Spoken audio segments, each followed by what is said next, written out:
Clara Evans never thought her name would be printed on a golden envelope. The paper shimmered faintly in the morning light, sealed with a mark she'd only ever seen in magazines, the Langford family crest. She turned it over in her hand several times, certain there had been a mistake. People like her didn't get invited to things like this.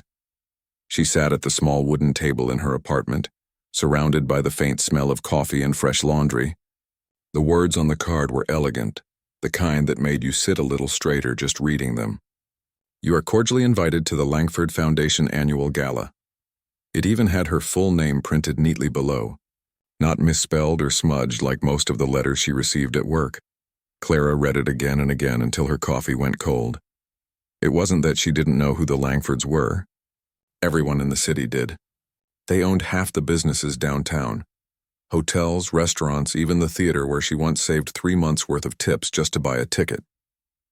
The Langfords were what people in her neighborhood called the untouchables. They lived in a world where everything sparkled, where cars were polished daily and laughter echoed across marble halls. Clara lived in a different world entirely. Her apartment was small but tidy, perched above a bakery that started working before sunrise. Every morning the smell of bread crept through her window, waking her up before her alarm. She didn't mind. It reminded her that life kept going, even on the days she felt stuck. She worked double shifts at a diner near the train station, serving coffee and pie to travelers, office workers, and the occasional drunk who didn't know when to quit. So when that golden envelope arrived, her first thought wasn't excitement. It was disbelief.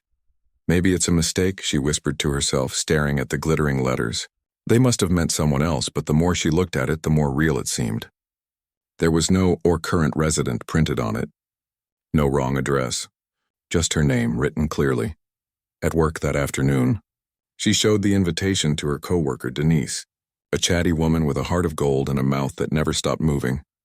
"You're kidding," Denise said, her eyes wide as saucers. "The Langfords? Honey, that's the event of the year. Why on earth would they invite you?" Clara laughed softly. "That's exactly what I'm trying to figure out." Denise leaned closer, lowering her voice. "You think maybe you waited on one of them at the diner? Maybe you made an impression?" Clara shook her head. "If I did, I wouldn't know. They don't usually come to our side of town." By the time her shift ended, the idea of the invitation still nagged at her. She tried to put it out of her mind, but curiosity had a way of sitting quietly in the corner, waiting for her to notice it again. When she got home that night, she placed the invitation on her dresser and just stared at it. She imagined walking into that grand ballroom, chandeliers glittering, people in fine clothes sipping wine from crystal glasses. She imagined what they'd think of her, the girl who worked at a diner and lived above a bakery. Would they laugh? Would they even speak to her? She sighed and almost tossed the invitation into the drawer, but something inside her stopped her hand. The truth was, Clara had always been the kind of person who found beauty in simple things. She didn't need grand gestures or expensive clothes to feel alive. But this invitation, it felt like a door cracking open, even if just for a second, into a world she'd only ever seen from afar. The next morning, she carried the envelope downstairs and showed it to her neighbor, Mrs. Turner. Mrs. Turner was in her 70s, a small woman with kind eyes and hands that were always busy, sewing, knitting, mending. She used to be a seamstress, and even though her eyesight wasn't what it used to be, she still took pride in every stitch. "Well, would you look at that?" Mrs. Turner said, adjusting her glasses to study the invitation. "This is fancy. The Langfords, huh? You should go," Clara frowned. "Go? Mrs. Turner, they probably sent it by mistake." "Maybe. Or maybe it's not a mistake," the old woman said with a gentle smile. "You won't know unless you go." Clara hesitated. "But I don't have a dress for something like that. Or shoes, or anything." Mrs. Turner's smile widened. "I can help with that." Clara opened her mouth to protest, but Mrs. Turner was already shuffling toward her sewing room, muttering something about a box of old fabric she'd been saving. When she returned, she carried a bundle of pale blue silk, soft and slightly faded but still beautiful. "This used to be my daughter's. I've kept it for years. I think we can make something special out of it," she said. Over the next few evenings, Clara sat with Mrs. Turner as she worked her magic. They pinned, stitched, and adjusted until the gown began to take shape. It wasn't something out of a magazine. It was simple, with a soft neckline and a skirt that flowed like water. But when Clara tried it on, she couldn't stop smiling. "You look lovely," Mrs. Turner said, her eyes twinkling. "Don't let anyone tell you otherwise." Clara turned to the mirror, hardly recognizing herself. For the first time in a long while, she didn't feel like the girl who wiped tables and counted coins to pay rent. She felt different. Not rich, not important, just seen.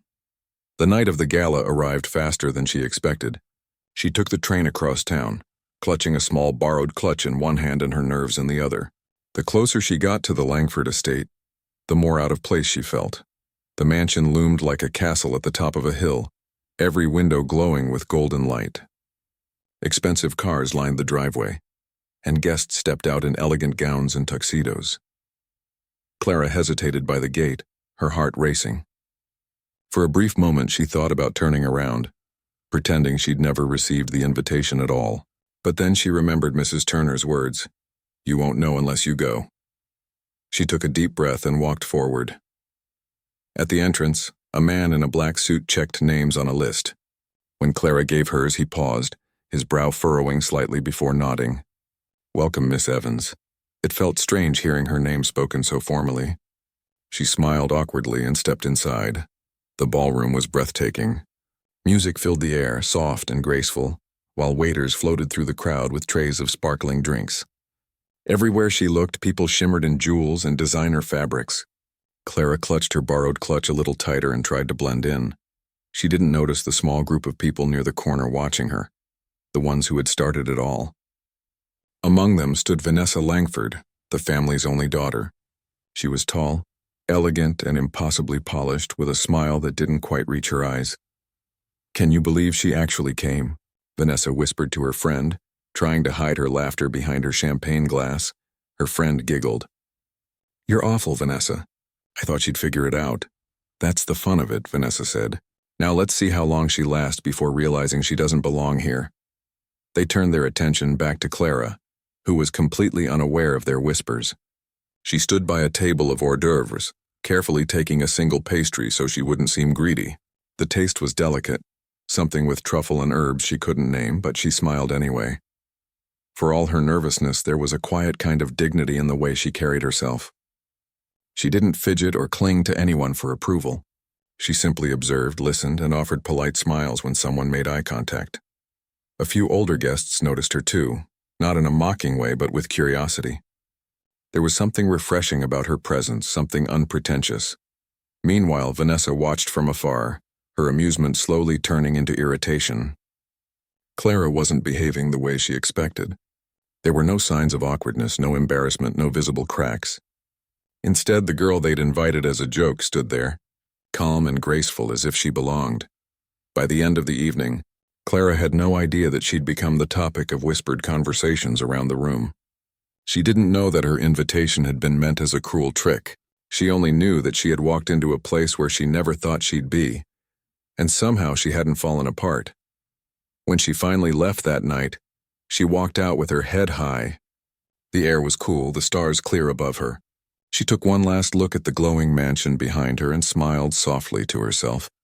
Whatever their reason had been for inviting her, it didn't matter anymore. She had gone. She had seen that world with her own eyes, and something deep inside her whispered that this wasn't the end of the story. It was only the beginning. The morning after the gala, Clara woke up feeling as though she'd dreamed the whole thing. The smell of bread from the bakery downstairs floated through her window like every other day, but something felt different inside her. Her mind replayed flashes of the night before, the music, the lights, the way people had looked at her when she walked in. Some faces were curious, some distant, and others unreadable. She smiled faintly as she remembered the old couple who had asked her about her dress. They'd said she looked elegant. Elegant. That was a word she never thought would be used to describe her. But underneath that small glow of pride, there was also confusion. She still didn't know why she had been invited. No one at the gala had mentioned it, and she hadn't seen anyone from the Langford family up close except Vanessa, who had only given her a short glance before turning away. At first, Clara thought it didn't matter, but as the day went on, the question gnawed at her.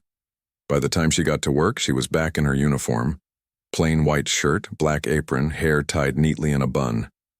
The diner was busy, filled with the usual morning crowd.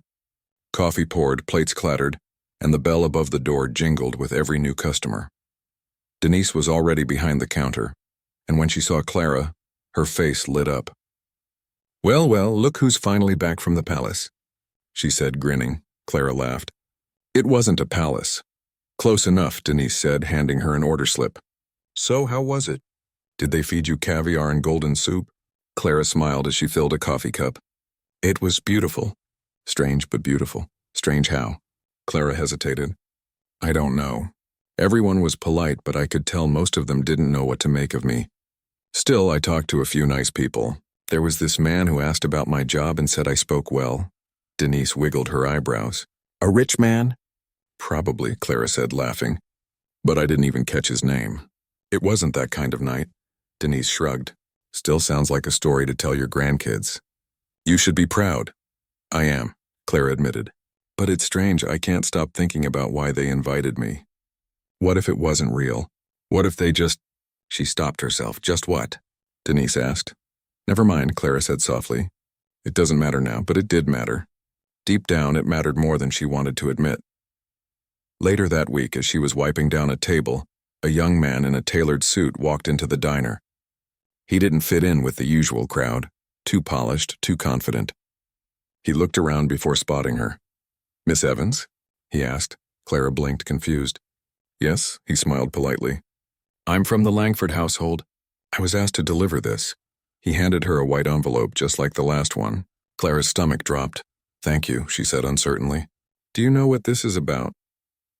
"I'm afraid I don't, ma'am," he said, giving a short nod before leaving.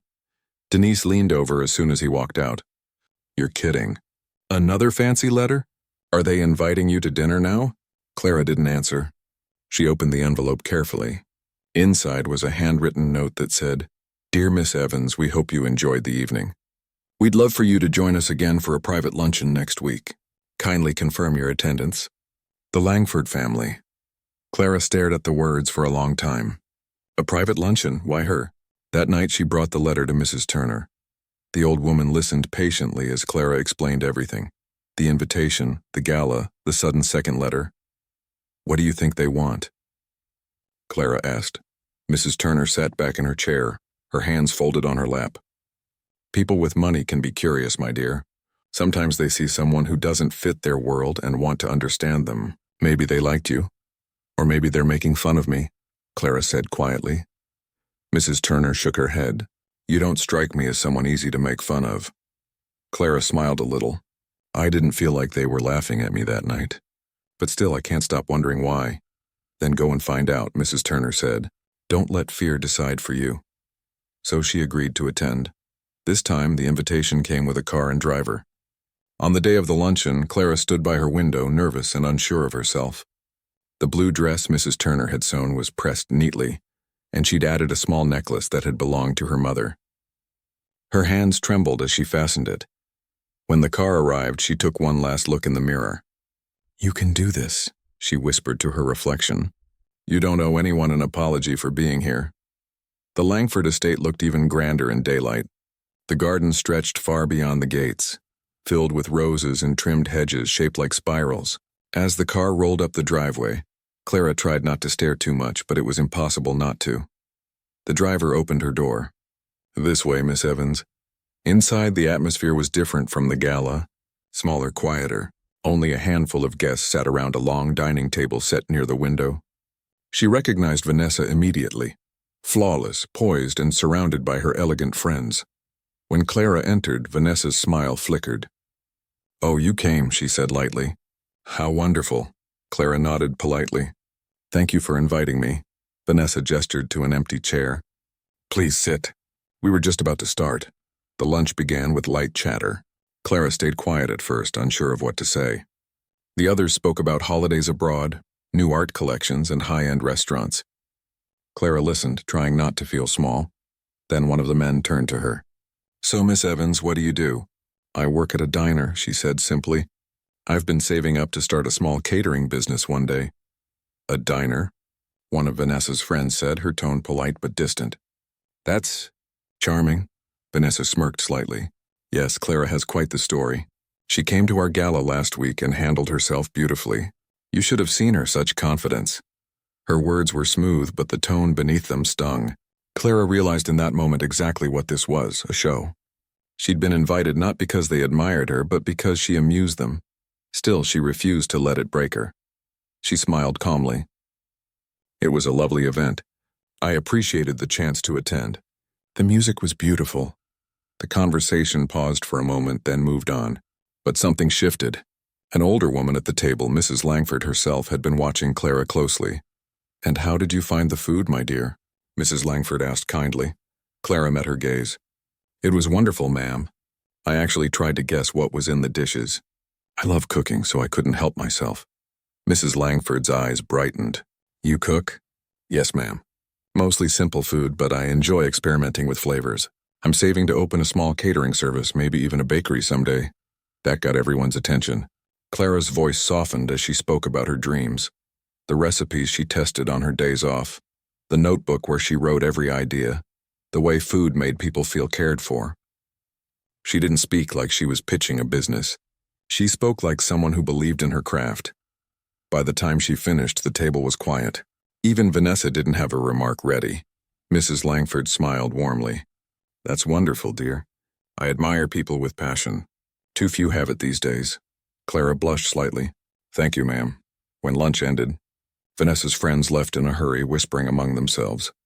Mrs. Langford stopped Clara near the door. "I'd like to speak with you again sometime," she said. "Would you mind if I invited you to another event soon? I think my husband would enjoy meeting you." Clara was too surprised to speak for a moment. "I'd be honored," she finally said. As she stepped outside, she could feel Vanessa's eyes on her back. There was no warmth in that gaze anymore, only something sharp and unsettled. When Clara returned home, Mrs. Turner was waiting by her window like always. "So how did it go?" she asked eagerly. Clara smiled, sitting beside her. "It was strange. Some people weren't very kind. But Mrs. Langford was different. She actually listened to me." Mrs. Turner nodded. "Sometimes kindness shows up where you least expect it." Clara looked out the window, watching the lights of the city begin to glow. For the first time, she felt that maybe this twist in her life wasn't just a cruel joke. Maybe it was a door she was meant to walk through after all. And though she didn't know it yet, that single conversation would change everything.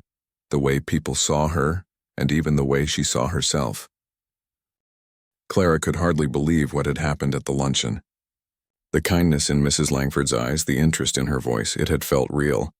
Not like the fake politeness she'd heard from the others, but something genuine. For days afterward, Clara's mind kept going back to that moment when Mrs. Langford had asked about her cooking. It was as if someone had finally seen her, really seen her for who she was. The following week passed quietly. She went to work at the diner, smiled at customers, refilled coffee cups, and listened to the hum of everyday life. But inside she felt different. Something had shifted. The life she'd always accepted as small and predictable suddenly felt like it was stretching, making space for something bigger. One evening, just as she was closing the diner, a man walked in. He wore a simple gray suit and carried a leather briefcase. He looked familiar, but she couldn't quite place him. "Miss Evans," he said, offering a polite smile. "I'm James Holloway. We met briefly at the gala." Her eyes widened. "Oh, yes. You were sitting near the mayor, weren't you?" He nodded. "That's right. I was hoping to talk to you that night, but you disappeared before I had the chance." Clara wiped her hands on her apron. "I had to catch the last train home." "What brings you here?" "I was hoping to discuss something with you. Something about your cooking." She laughed softly. "My cooking?" "Yes," he said. "Mrs. Langford told me about your dream of starting a catering business. She said she hadn't seen someone speak with that much passion in years. That made me curious." Clara blinked, unsure how to respond. "That's very kind of her, but I'm afraid I don't have much to show for it yet." "Just a few recipes and a dream," James smiled. "Every business starts with that. Would you be willing to show me some of your dishes? I'd like to see what you can do." She hesitated. "You mean, cook for you?" "If it's not too much trouble," he said. "I'm not looking for anything fancy, just your best work. Something that shows what makes you, you." Clara felt her heart beat faster. "All right, when?" "Tomorrow evening, perhaps. I can come by wherever's convenient for you." She thought of her small kitchen upstairs and almost said no. It was nothing like the polished kitchens he was probably used to. But then she remembered Mrs. Turner's words. "Don't let fear decide for you." "Tomorrow evening will be fine," she said. When he left, Clara stood alone in the empty diner, her mind racing. She had no expensive ingredients, no fine plates or silver spoons, but she had heart, and maybe that would be enough. The next day, she spent every spare minute preparing. After her morning shift, she stopped by the market and picked up the freshest ingredients she could afford: herbs, vegetables, a bit of chicken, and a loaf of warm bread. Mrs. Turner helped her arrange the table with a white cloth and a few wildflowers in a jar. "Don't you worry, dear," the old woman said, tying an apron around Clara's waist. "You just do what you do best. Cook with love. That's something no amount of money can buy." When evening came, Clara's little apartment glowed softly under the light of a single lamp. The smell of roasted garlic and thyme filled the air. Just as she was setting the final dish on the table, there was a knock at the door. James stood there, looking pleasantly surprised by the warmth of the place. "It smells incredible in here," he said as he stepped inside. "It's nothing fancy," Clara said, embarrassed. "Just a few things I thought you might like." He smiled. "That's perfect." She served him a simple 3-course meal: herbed chicken with roasted vegetables, a creamy soup made from fresh corn, and a light dessert made of sweet bread and honey. As he tasted each dish, his expression softened from polite interest to genuine delight. "This is wonderful," he said. "You weren't exaggerating about your passion." Clara blushed. "I just like making food that feels comforting, something that reminds people of home, even if they're far from it." "That's exactly what this does," he said. "You have real talent." They talked for a long time after dinner. James asked about her childhood, how she learned to cook, and what kind of business she wanted to build. Clara told him everything: how her mother used to bake pies for neighbors, how she'd started experimenting with recipes as a teenager, and how she dreamed of opening a small shop where anyone could afford a warm meal. When the evening ended, James stood up, clearly impressed. "Clara, I think your dream deserves a chance. I know people who would be interested in supporting something like this. Would you allow me to arrange a meeting for you?" Her breath caught. "You mean investors?" "Yes," he said. "Nothing is guaranteed, of course. But I think you should at least share your ideas. You have something rare, a sense of purpose." Clara didn't know what to say. She could barely find her voice. I'd be grateful, truly," he smiled warmly. "Then it's settled. I'll be in touch soon." When the door closed behind him, Clara stood there for a long moment, her hands pressed to her chest. She could hardly believe it. Someone believed in her, really believed in her. The next few days were a whirlwind. She worked her regular shifts but spent every free hour writing down recipes, sketching menu ideas, and researching how small businesses were started. Mrs. Turner sat with her, reading aloud notes and helping organize everything. "You're glowing." "Dear," Mrs. Turner said one evening as they sorted through papers, "I haven't seen you this alive in years." Clara smiled. "It feels like I'm finally doing something that matters." But not everyone shared her excitement. News of her meeting with the Langfords spread faster than she expected. Someone from the luncheon must have talked because whispers reached the diner before long. A few customers asked strange questions, half curious, half mocking. "So Miss Evans planning to marry rich?" one man joked. Clara smiled politely but didn't reply. Then one afternoon, Vanessa Langford herself walked into the diner. The room seemed to freeze for a moment. Her presence drew every eye. She wore a beige coat and dark glasses, the kind of casual look that still somehow screamed wealth. Clara was behind the counter, completely caught off guard. "Good afternoon," she said, keeping her voice steady. "Can I get you a table?" Vanessa removed her glasses slowly. "No, thank you. I just came to see the famous Miss Evans everyone's talking about." Clara blinked.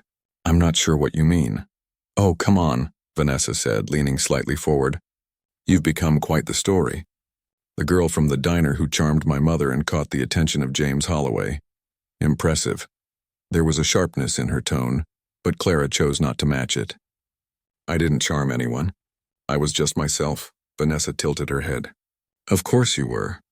That's what makes it so fascinating." The words were polite, but the smile wasn't.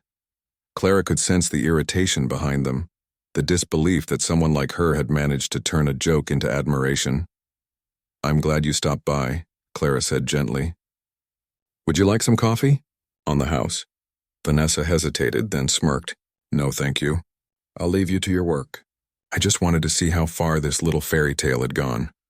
And with that, she turned and walked out, heels clicking sharply against the floor. When the door closed, Denise appeared from the back, eyes wide. Was that?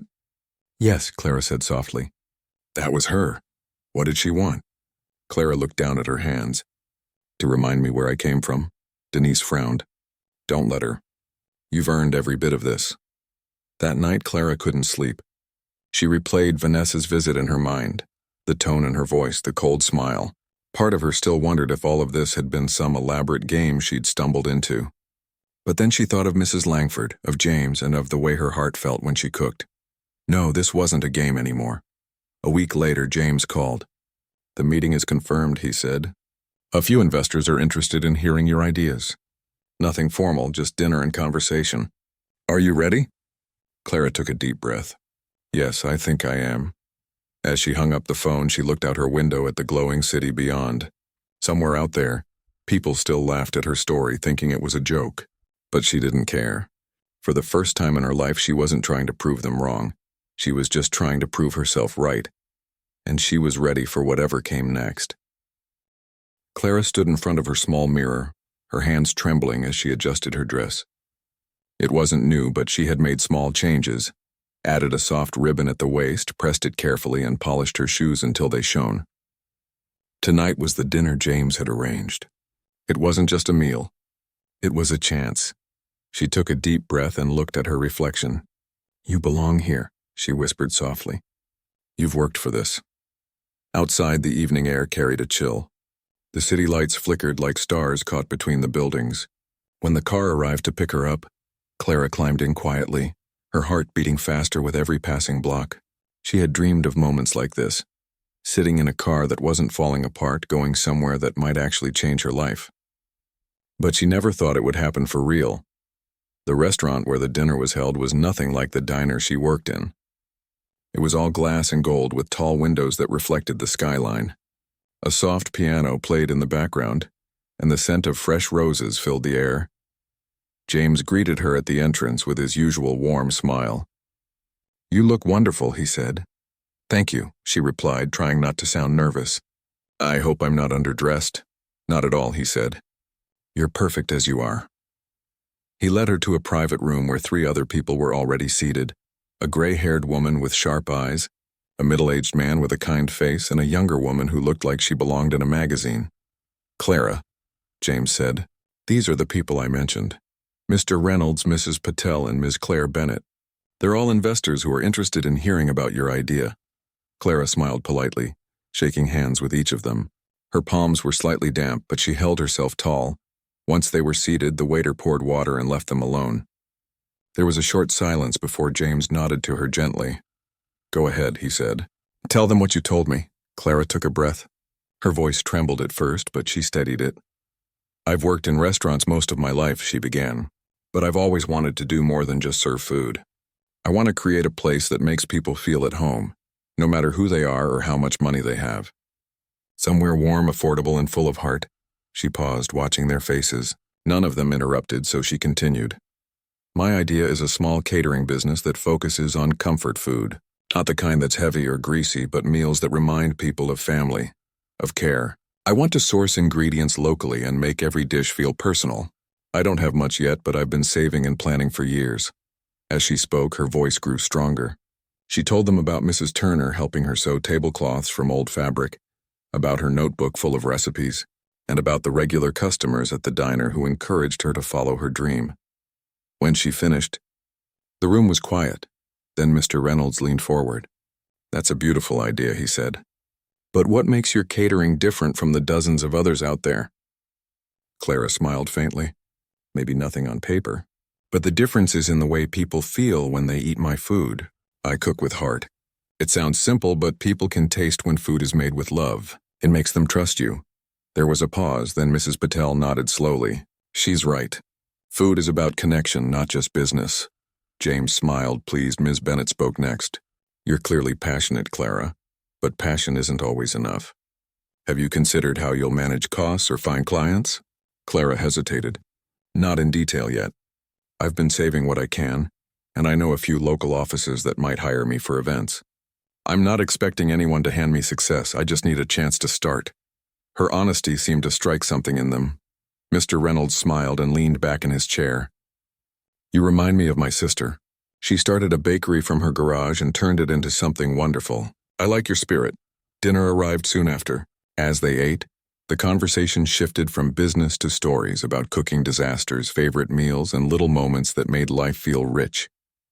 Clara found herself laughing genuinely for the first time in days.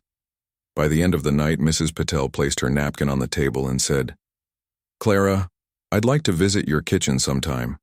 I believe in meeting people where they work before making any decisions. Clara's eyes widened. You'd really do that? Of course, Mrs. Patel said with a smile. You have something rare. Let's see how we can help. As the investors left one by one, James stayed behind with her. You did beautifully, he said. They're interested, I can tell. I was so nervous, she admitted, letting out a shaky laugh. And yet you spoke from the heart, he said. That's what people remember. When the evening ended, James offered to drive her home. The city outside looked softer now, less intimidating. As they passed the bakery below her apartment, Clara turned to him and said quietly, I don't know how to thank you. You don't have to, he said. Just promise me one thing. What's that? When this dream of yours takes off, don't forget how you started, Clara smiled. I won't. The next morning, the bakery smell greeted her again as always. But this time it felt different. For the first time, the future didn't seem like a distant dream. It felt close, almost within reach. Over the next week, things moved faster than she could have imagined. Mrs. Patel visited her small apartment kitchen, just as she'd promised. She watched Clara prepare a few dishes, asked questions about her process, and tasted everything carefully. By the end of it, she smiled. You have something special, she said. I'd like to help you get started. I'll fund your first few events. You'll have to handle the cooking and organization, but I'll take care of the rest. Clara could hardly speak. I don't know what to say. Say yes, Mrs. Patel said kindly, and keep working hard. That night, Clara told Mrs. Turner everything. The old woman's eyes filled with happy tears. See, dear? I told you. You just needed someone to see what I've seen all along. They celebrated with tea and laughter, sitting by the window as the city glowed below them. But not everyone was celebrating. Across town, Vanessa Langford sat in her family's study, scrolling through her phone. Her friends had been talking all week about the diner girl who'd somehow charmed her mother, caught James's attention, and was now working with one of the most respected businesswomen in town. Each headline made her jaw tighten. It was supposed to be a joke, she muttered under her breath. Her father, reading the newspaper nearby, glanced up. What was that, dear? Nothing, she said quickly. Just something stupid online. But it wasn't nothing. For the first time, Vanessa felt something she didn't like, being overshadowed. She'd grown up in a world where attention came easily, where she was the center of every room. But now people were talking about Clara Evans, the girl she'd tried to humiliate. The thought burned in her mind. Meanwhile, Clara's first event was already being planned. It was a small gathering, an office luncheon for 20 people, but to her it felt monumental. She spent nights perfecting her recipes, testing sauces, and timing every dish. Mrs. Turner helped where she could, cutting vegetables and offering gentle advice. Don't rush, she'd say. You've got a good heart, and that's your best ingredient. The day of the event arrived bright and clear. Clara stood in the rented kitchen space wearing a crisp white apron, her hair neatly tied back. The food smelled heavenly, fresh herbs, warm bread, and lemon zest. When the guests began arriving, she greeted each of them with a genuine smile. They ate, laughed, and complimented the food. By the end of the day, she was exhausted but glowing with joy. As she was cleaning up, her phone buzzed. It was a message from James. Congratulations, Clara, you did it. The first of many. She stared at the message for a long moment, tears pricking her eyes. Then she smiled and whispered, Yes, the first of many. Outside, the city lights shimmered again, reflecting off the windows. Somewhere far away, Vanessa Langford's anger simmered quietly. But Clara didn't know that yet. She only knew that she'd worked hard, stayed kind, and followed her dream. And that was more powerful than any invitation, any joke, or any whisper behind her back. She wasn't just the girl from the diner anymore.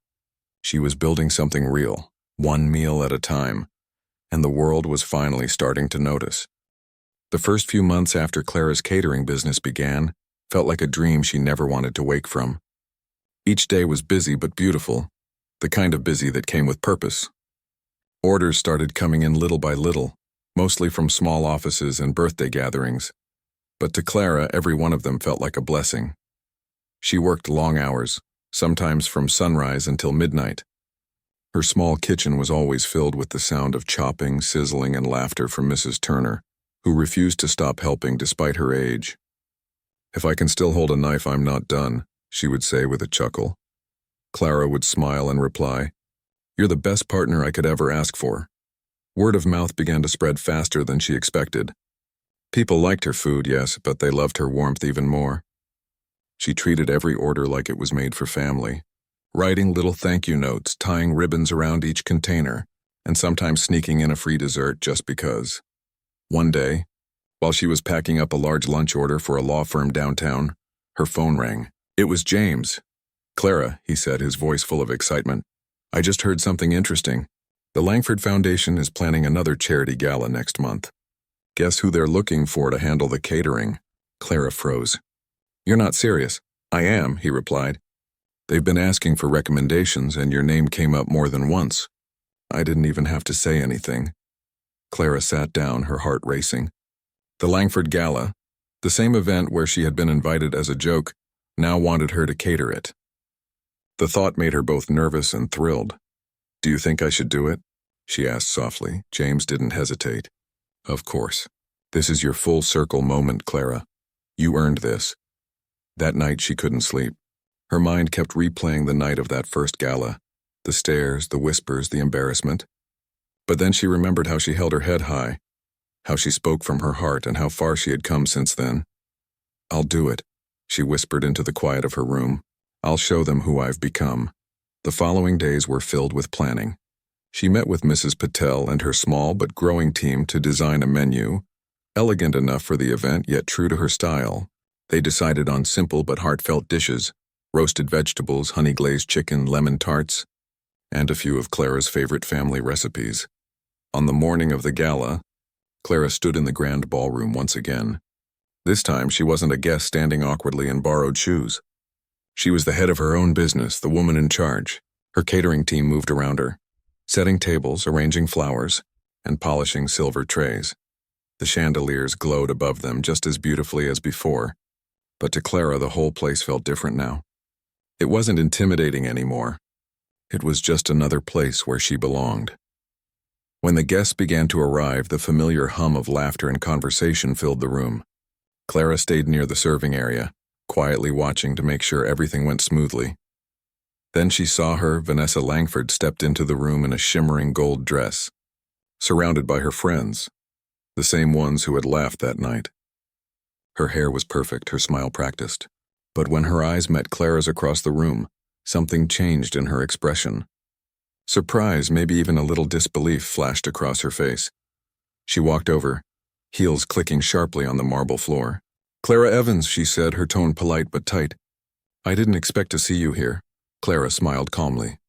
"Good evening, Vanessa." "I'm catering the event," Vanessa blinked. "You're catering?" "Yes," Clara said simply. "My business was hired by the foundation." For a moment, Vanessa didn't know what to say. Her perfectly painted smile faltered just slightly before she caught herself. "Well," she said, "I hope everything goes well. We wouldn't want any mistakes." Clara met her gaze without flinching. "Don't worry. We've worked hard to make sure everything is perfect." Vanessa gave a small nod and turned away, but not before Clara noticed the faint color rising in her cheeks. As the evening continued, the guests began to taste Clara's dishes. One after another, compliments started pouring in. People praised the flavor, the presentation, and the warmth of every bite. Several guests even asked to meet the chef behind it all. James, who was among the attendees, brought a few over to meet her. "Everyone loves your food," he told her with a grin. "They're asking for your card." Clara's hands shook slightly as she handed out her simple white business cards, her heart swelling with pride. Later in the night, when Vanessa's mother, the elegant Mrs. Langford, approached Clara, she felt a rush of nerves. But Mrs. Langford only smiled warmly. "My dear," she said, "I've attended many of these events, but this one feels different. Your food has such warmth. You've brought life back into this room." "Thank you." Clara almost couldn't speak. "That means so much to me." "Thank you, Mrs. Langford." By the time the gala ended, her team was exhausted but glowing. The night had been a complete success. Guests left with happy faces and full plates, and Clara knew she had finally turned a painful memory into something beautiful. After everyone had gone, she sat for a moment at one of the empty tables looking around the grand room. It felt strange to think that this was the same place where she'd once stood feeling small and out of place. Now she had filled it with something real. Her work, her care, her heart. As she was packing up, Vanessa walked over again, this time slower. "Quieter.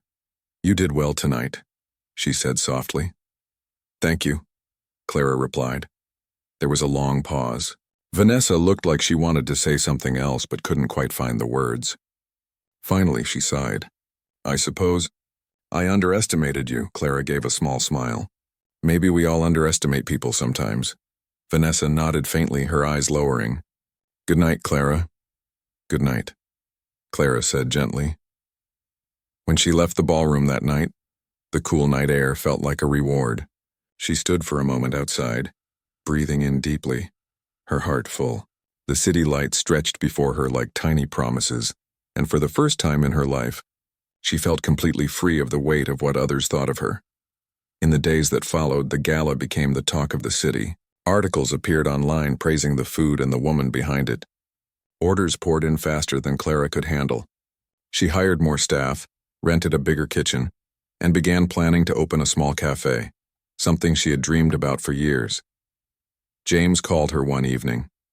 "You've done it," he said proudly. "You turned their joke into your victory." Clara laughed softly. "It feels strange. I didn't do it for revenge or attention. I just wanted to do my best." "That's exactly why it worked," James said. "You never let their cruelty define you." After she hung up, Clara stood by her window and looked at the city again. The same view she'd seen so many nights before, but now everything looked brighter, alive. Mrs. Turner joined her a moment later, holding 2 cups of tea. "You know," she said, "I always told you kindness wins in the end. People might not see it right away, but it always finds its way back to you." Clara smiled, taking the cup. "You were right. It really does."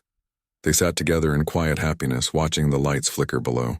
The world had changed for Clara, but in her heart, she remained the same girl, humble, kind, and full of hope. And somewhere in the tall buildings across town, Vanessa scrolled through the articles about the successful gala. Each photo of smiling guests and beautiful food carried Clara's name beneath it. For a long time, Vanessa just stared at the screen. Then with a quiet sigh, she set her phone down and whispered to herself, "Maybe it's time I changed too." Meanwhile, Clara closed her eyes, the sound of the city humming softly in the background. She wasn't sure what the future would bring, but for the first time she wasn't afraid of it. She had faced the worst and turned it into something good. She had turned laughter meant to hurt into applause that inspired, and this time the whole world saw her for who she really was. Months had passed since the Langford Gala, but for Clara the memory of that night still felt fresh, like a turning page in her life that had finally brought peace. Her small catering business had now grown into something far beyond what she imagined. What had started in her tiny kitchen had turned into a beautiful cafe tucked in a quiet corner of the city.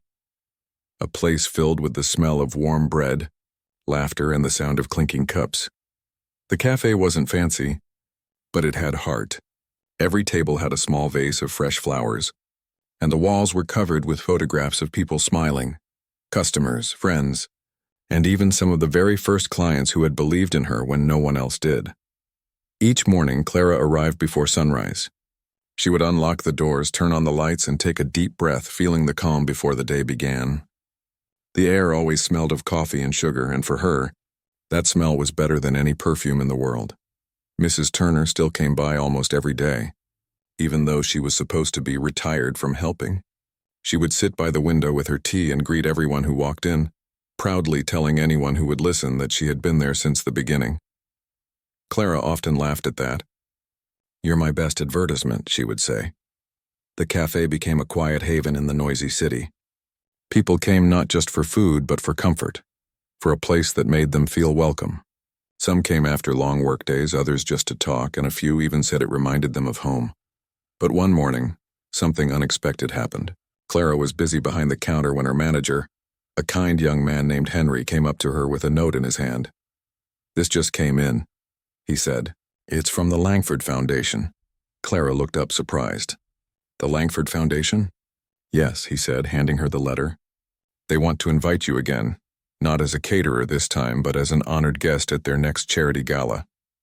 Clara blinked in disbelief. "An honored guest?" Henry nodded. "They said they want to recognize you for your contribution to local businesses and your inspiring journey. You've been nominated for the Community Spirit Award." For a moment, Clara didn't know what to say. She sat down slowly, holding the letter. It felt like the universe had brought her story full circle. The first time she had walked into that ballroom, she had been the target of a cruel joke.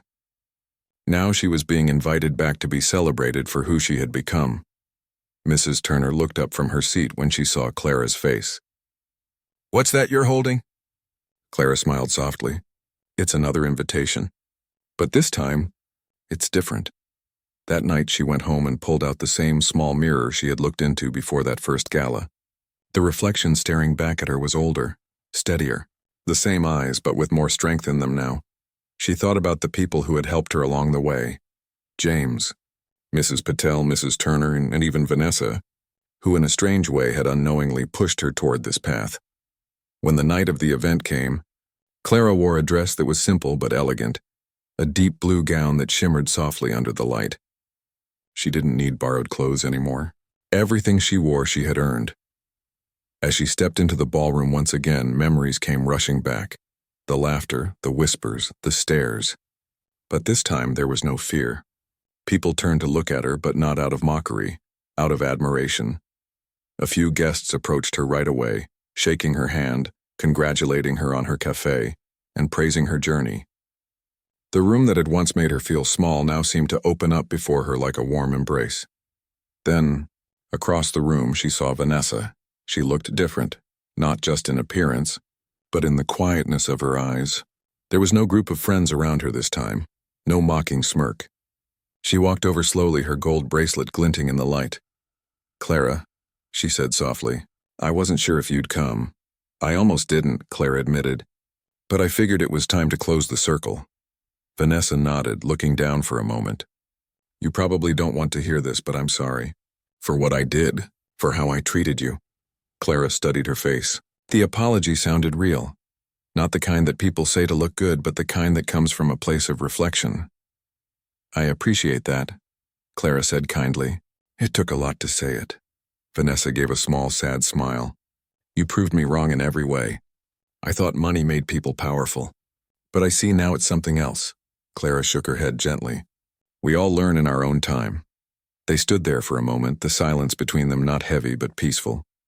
Then Vanessa excused herself quietly and disappeared into the crowd. Later that evening, when the awards began, the host called Clara's name. She walked up to the stage slowly, her heart full. The applause that followed was warm and genuine, echoing through the grand hall. When she reached the microphone, she took a moment to look around, at all the faces watching her, at the chandeliers above, at the place where her life had once changed. "Thank you," she began, her voice steady and clear. "A while ago I came into this room as someone who didn't feel like she belonged. I thought success was about where you came from or how much you had. But life has taught me that it's really about how you treat people and how hard you're willing to keep going, even when it feels impossible." She paused, smiling softly. "I built my little business not because I wanted to prove anyone wrong, but because I wanted to make something that made people feel cared for. I believe kindness can be powerful, and standing here today I see that it really can change everything." When she finished, the audience rose to their feet. The applause filled the room like music. Clara felt her chest tighten, her eyes warm with tears. After the ceremony, James and Mrs. Patel came to congratulate her. You did it, James said proudly. You've come so far, Clara laughed softly. I couldn't have done it without you both. Mrs. Patel patted her hand. You earned every bit of it, dear. Don't ever forget that. As the night came to a close, Clara stepped outside the ballroom to breathe. The cool night air felt calm, peaceful, the same feeling she had the first night after her catering debut. But now it carried a sense of completion. She looked up at the stars scattered above the city and thought of how strange life could be. How something that once felt like humiliation had turned into the very thing that set her free. When she returned to her cafe the next morning, the staff had already hung a framed newspaper clipping on the wall. It was a photo of her from the gala, smiling with her award in hand. Beneath it, someone had written in big, neat letters, "She came as a guest. She left as an inspiration." Clara stood there for a long time reading the words over and over. Customers came in, the smell of coffee filled the air and laughter echoed around the room. It was just another day, but to her it meant everything. Later, as she wiped down the counter, Mrs. Turner looked at her and said, "You know, dear, when you first got that invitation, you were scared. But I always knew you'd turn it into something beautiful." Clara smiled warmly. "You were right again," Mrs. Turner winked. "I usually am." That afternoon, a young woman walked into the cafe, nervous and shy, holding a small notebook.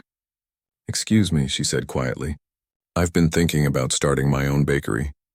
I don't have much, but I was wondering if I could talk to you about how you started." Clara's heart melted. She saw a bit of herself in that young woman, the same uncertainty, the same flicker of hope. "Of course," she said, gesturing to a table by the window. "Let's sit and talk." And as the two of them sat there sharing dreams over cups of tea, Clara realized that her story wasn't ending.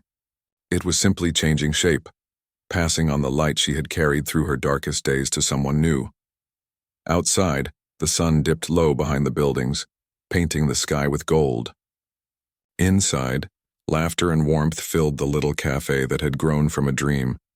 Clara didn't need wealth or grand titles to feel complete anymore.